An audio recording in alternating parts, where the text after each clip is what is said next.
captain's quarters. Mr. Finger ruminated. He worked his horsey jaw and scratched his patchy hair.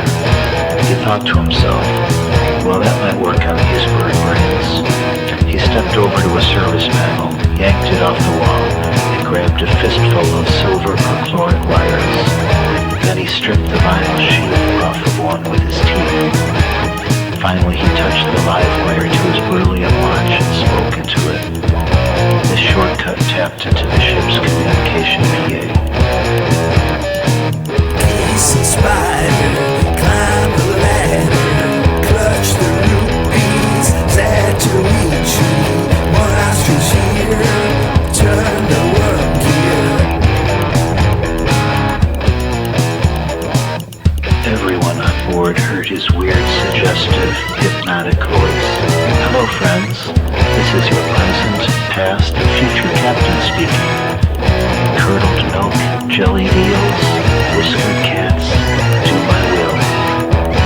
Throughout the ship, a cognitive shudder caused both mankind and robot kind to twitch.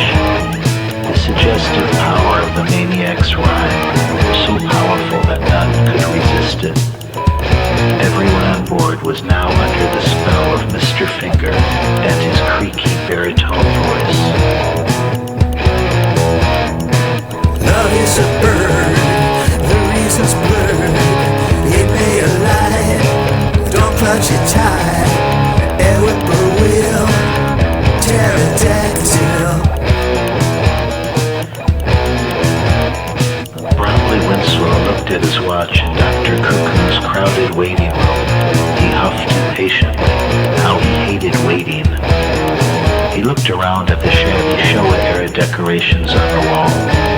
What kind of doctor has an ashtray in their waiting room? He had labored for an hour to fill out a difficult registration form that required him to use calligraphy and kanji.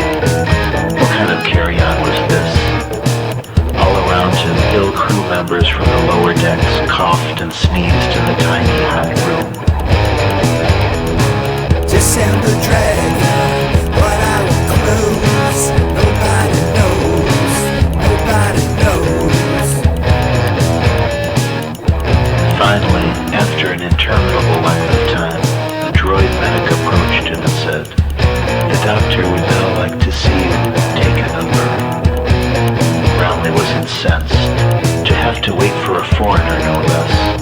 Brownlee was persnickety about most things, but this was really too much. Thinking about the diamond-rich soil on Sirius, however, lightened his spirits. Soon he was daydreaming about how to get rid of Sybil without getting caught. His hair plugs were itchy, he had soil in his ears, and his back hurt from all that shoveling. But Brownlee smiled greedily at his good fortune.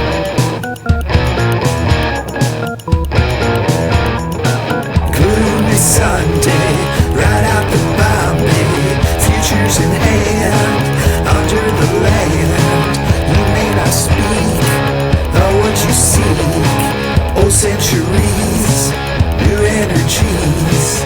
Toe a dog, or tooth a frog. Jellied eels, banana peels. An hour later, his number was called, and the flabby blue blood found himself stuttering in the presence of the impossibly beautiful and probably insane Dr. Cuckoo. She held her stethoscope to random parts of his body and snapped, "Quash your babble," whenever he spoke up about his body.